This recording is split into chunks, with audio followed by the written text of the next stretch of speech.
Hello, blessed morning and welcome back to our channel. And to this video, mag-install po tayo ng pressurized water tank with motor pump.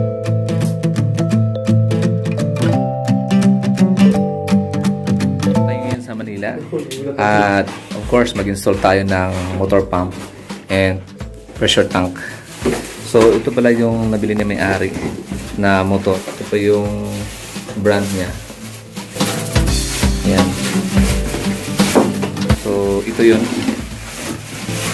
Okay. 1.3 horsepower.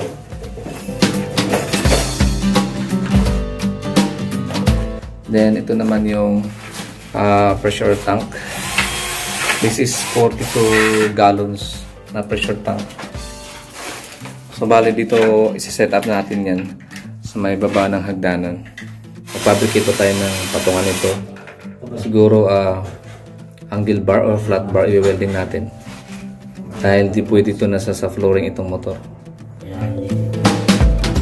Tapos kakabit natin dyan sa may pressure tank, tapos lilinyahan natin. So, meron ditong pressure switch, pati itong pressure gauge. Yan, so isang package na ito pag binili mo itong motor at tangke.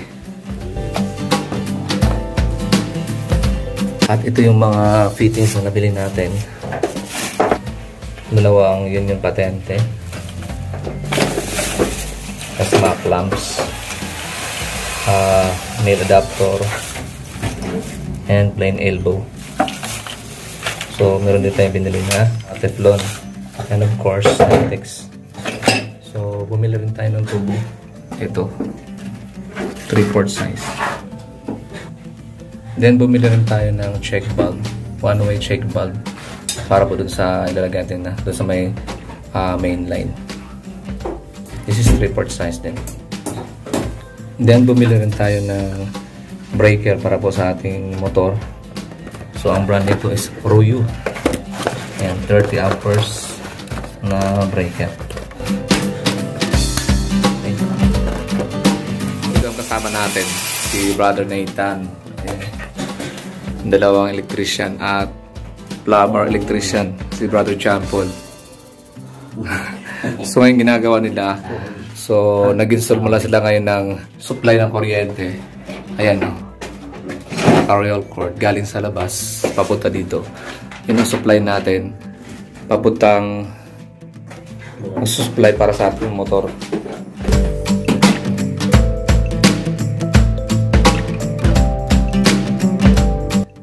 So, ipapakita ko po sa inyo yung in-install namin na water pump with pressure tank. Ito po linya na to ay ito po yung pinaka main line nang galing sa Nawasa.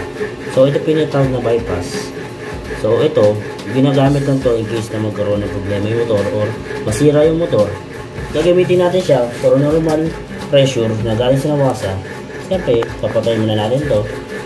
Ganito. Then, bubuksan natin to. Yan. So, paikot siya. Normal na lang po yung load na ibibigay niya. So, saan bali pinaka main line natin? Ito yung pinaka main line. Tapos ito yung papuntang papuntang mga CR. Kung may pressure na galing sa motor, hindi mo masira. Sarado mo lang ito. Basta mo lang yan. Yan. Papunta doon sa gamit pala natin dito is 3/4 na size ng tubo. And then papunta dun sa motor. Yan. So pinakagilid. Tingnan natin dito. Ayan. Okay. So pagdating dito nilagyan namin ng check valve. One-way check valve. 3/4 na check valve. So ang purpose niyan, para hindi mawalan ng pondo ng tubig itong motor. Ayan. Then, lagyan namin ng adapter. And after that is yun yung patente. So, purpose naman ito, kung gusto mo i-dismantle to, hindi mo na kailangan putulin. Kasi meron kayong yun yung patente. Pagka gusto mo itong palitan ng motor, karoon ng elbow, then adapter sa bushing. Yan. So, ito na yung pinaka-inlet ng motor galing sa main supply. And so this is 1.3 horsepower. na motor pump. Then ito namang part na to is the outlet. Meron tayo ditong bushing reducer, 1 inches to 3/4. Okay. Katulad din yan dito, bushing reducer na 1 inch to 3/4. And so this is the output. So yan. And nagkaroon tayo dito ng union patente. So anytime na gusto natin tanggalin to, ihiwalay natin itong motor kung may ano man. So madali na lang kasi meron siyang union patente. Then papunta doon, input, papunta sa tanke, sa pressure tank. Meron tayong lagay dito na bushing reducer na ulo. Then ito naman, ito yung output papuntang load side o papuntang bahay. Ito yung last part na i-connect namin papunta dun sa linya ng bahay. Then, ayun, nakabit na rin namin itong pressure gauge and pressure switch ng tangke. So, dito sa part ng nilalagyan ng switch saka gauge, meron tayong nilagay dito na bushing reducer na 3/4 to 1/4. Kasi ito, nipple ito eh. Ang size nitong nipple is 1/4. So, meron tayong nilagay na T. Tapos, nilagyan natin ng coupling papunta dito sa gauge. So, dito naman, nipple, then elbow, tapos nipple ulit. Tapos kinonek natin itong switch, pressure switch. So itong motor nilagyan natin ng stand kasi hindi pwede siyang nakapatong lang sa may flooring, no? Mas maganda yung meron siyang sariling patungan. Kaya napapabricate kami ng angle bar. Yan, so pinawilding pa namin. Tapos nilagyan namin ng stand. So eto maandar itong motor, hindi siya umuga. Then itong tangke, i-fix namin to dito. I-screw namin dito para hindi siya umuga kapag ginagamit na to. Alright. So ayan. So bali ito na lang nakabit namin, yung load side papuntang bahay. Dito tayo ngayon nag-assemble papuntang bahay. So mula dito sa output ng tangke, lagyan natin ng bulb. So, dadutungan pa natin ito ng tubo pataas, packet, papuntang linya ng bahay. So, nakabit na natin ng tubo papunta doon sa bahay. Ayan. Tapos, packet yun sa doon, sa taas, papunta doon sa bahay. So, mamaya, ite-testing natin to. Pag natuyo na itong PVC cement, so, ite-testing na natin. So, bali kompleto na lagyan na natin ng mga fittings. Na-set up na natin ang motor. Ayan. Right, so meron tayong breaker na nilagay dito, no, for protection para sa ating motor. So, this is the supply pababa dito sa load side. Itong wire na to papuntang motor yan. Ayan. Then, dito na nagko-connect sa may pressure switch. So, nakakonect yung line side sa outer part. So, ito yun. Ito yung line 1. Tapos, ito yung line 2. Then, yung load side, ito yung sa inner part ng switch. Ayan. Ito, line 1. Then, line 2. Ito yung papuntang motor. So, ayan. Ito yan. Ayan.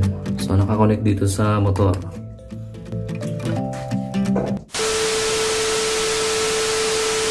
Testingin natin itong motor pump sa yung tanke talagang gumagana. So isilitin natin. So ganyan ang tunog ng motor kasi mahina ang pressure ng tubig galing sa may nilad. Tingnan natin yung pressure gauge. So umaangat naman siya.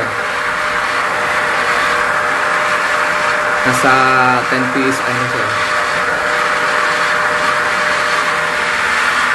Alright guys, so itong adjuster na to, yan yung spring na to, ito yung ina-adjust kapag gusto mong taasan yung pressure ng gauge. For example, dito, this is 45 psi. So, pag gusto mo ng pataas na pressure, ikutin mo lang to ng clockwise. Kung gusto mong pababa ng pressure ng kanyang cut-off, ikutin mo to siya counterclockwise. So, ito namang maliit na to, Ito yung cut-in niya na adjuster. Dito ina-adjust kung gusto mo mag-cut-in ng mataas. So, ikutin mo siya ng clockwise. Pag gusto mong baba ng kanyang cut-in, ikutin mo siya ng counterclockwise.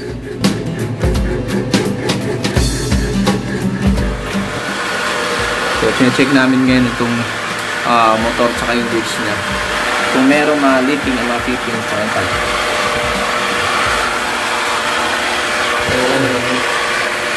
Ito. So, ito yung papuntang mataas. Papuntang bahay. Tapos ito naman, nilagyan namin ng valve. Galing yan sa drain. Yung gusto na may-ari is hose na lang. Talagyan ng hose palabas.